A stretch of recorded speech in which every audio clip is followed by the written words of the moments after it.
Vaishnavi Gowda pregnancy photo viral. ಸಿಡಿದ ಸೀತಾರಾಮ ಧಾರಾವಾಹಿ ನಟಿ ಅಸಲಿಗೆ ಸತ್ಯ ಏನು? ಸೀತಾರಾಮ ಧಾರಾವಾಹಿ ನಟಿ ವೈಷ್ಣವಿ ಗೌಡ ಅವರು ಅನುಕೂಲ್ ವಿಶ್ವರನ್ನ ಮದುವೆಯಾಗಿ 1 ವರ್ಷ ಆಯ್ತು. ಅವರು ತೆರೆ ಮೇಲೆ ಕಾಣಿಸಿಕೊಳ್ಳದೆ ಒಂದಿಷ್ಟು ಸಮಯ ಕೂಡ ಆಯ್ತು. ಹೇಗಿರುವಾಗ ಪೋಸ್ಟ್ ಒಂದು ವೈರಲ್ ಆಗ್ತಾ ಇದೆ. ವೈಷ್ಣವಿ ಗೌಡ ಅವರು ಗರ್ಭಿಣಿ ಎಂದು ಕಾಣಿಸುವ ಪೋಸ್ಟ್ ಒಂದು ಸೋಷಿಯಲ್ ಮೀಡಿಯಾದಲ್ಲಿ ವೈರಲ್ ಆಗ್ತಿದೆ. ವೈಷ್ಣವಿ ಏನಾದರೂ ಸಿಹಿ ಸುದ್ದಿ ಕೊಡ್ತಿದ್ದಾರಾ ಎಂಬ ಸಂಶಯ ಬಂದಿತ್ತು. ಅಂದ ಹಾಗೆ ಉದಯ ಟಿವಿಯ ಧಾರಾವಾಹಿಯೊಂದರಲ್ಲಿ ವೈಷ್ಣವಿ ಗೌಡ ಅವರು ನಟಿಸ್ತಾ ಇದ್ದಾರೆ.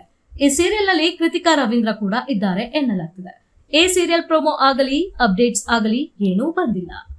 ಇನ್ನು ವೈಷ್ಣವಿ ಗೌಡ ಅವರು ಧಾರಾವಾಹಿಯಲ್ಲಿ ನಟಿಸುತ್ತಿದ್ದಾರೆ ಎನ್ನುವ ಗಾಸಿಪ್ ಮಧ್ಯೆ ಪ್ರೆಗ್ನೆಂಟ್ ಎಂಬ ಪೋಸ್ಟ್ ಕೂಡ ವೈರಲ್ ಆಗ್ತಿದೆ. ಈ ಬಗ್ಗೆ ವೈಷ್ಣವಿ ಗೌಡ ಅವರು ಇನ್ಸ್ಟಾಗ್ರಾಮ್ ನಲ್ಲಿ ಪ್ರತಿಕ್ರಿಯೆ ನೀಡಿದ್ದಾರೆ. ಪ್ರೆಗ್ನೆಂಟ್ ಎಂದು ನಂಬುವ ಹಾಗೆ ಎಡಿಟ್ ಮಾಡಲಾದ ಫೋಟೋ ವಿರುದ್ಧ ಸಿಡಿದೆದ್ದಿದ್ದಾರೆ. ಸದ್ಯ ನಾನು ಧಾರಾವಾಹಿಯಲ್ಲಿ ಬ್ಯುಸಿ ಇದ್ದೇನೆ, ಆದಷ್ಟು ಬೇಗ ತೆರೆ ಮೇಲೆ ಕಾಣಿಸಿಕೊಳ್ಳುವೆ ಎಂದು ಅವರು ಹೇಳಿದ್ದಾರೆ.